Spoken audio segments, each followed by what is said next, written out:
राज्यातील 26 ITIचं कौशल्य विकास विभागाच्या वतीनं बारसं करण्यात आलं। नामांतरात क्रांतिकारक आणि महापुरुषांच्या नावांना प्राधान्य देण्यात आलं। कौशल्य विकास मंत्री मंगलप्रभात लोढा यांनी या संदर्भात निर्णय घेतला। तर गेल्या आठवड्यात 14 ITIला नवीन नावं देण्यात आलेली होती। दरम्यान कुठल्या ITIला कुठल्या महापुरुषांचं नाव असेल, ग्राफिक्सच्या माध्यमातून याचा अधिकचा तपशील आपण पाहूयात। ठाणे राजमाता जिजाऊ, औंध छत्रपती शिवाजी महाराज, चंद्रपूर राणी दुर्गावती, पुणे सावित्रीबाई फुले, दादर रमाबाई आंबेडकर।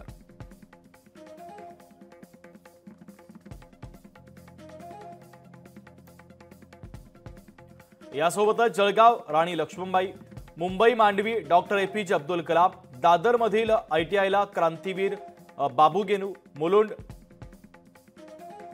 यासोबतच नांदेड गुरु गोविंद सिंह, सेलू वर्धा संत जगनाडे महाराज, कळंब धाराशिव संतश्रेष्ठ गोरोबा काका, रत्नागिरी लोकमान्य बाळ गंगाधर टिळक, शिरपूर धुळे किशन सिंह राजपूत, कारंजा वर्धा चक्रवर्ती राजा भोज, पेण रायगड हुतात्मा नाग्या कातकरी, गडचिरोली क्रांतीवीर बाबूराव शेडमाके, अकोले अहमदनगर क्रांतिकारक राघोजी भांगरे, किनवट नांदेड राजा शंकर शाह।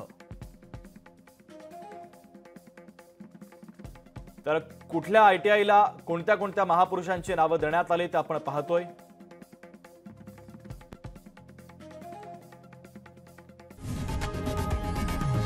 लोकशाही मराठी ऐका, पहा, जागरूक रहा।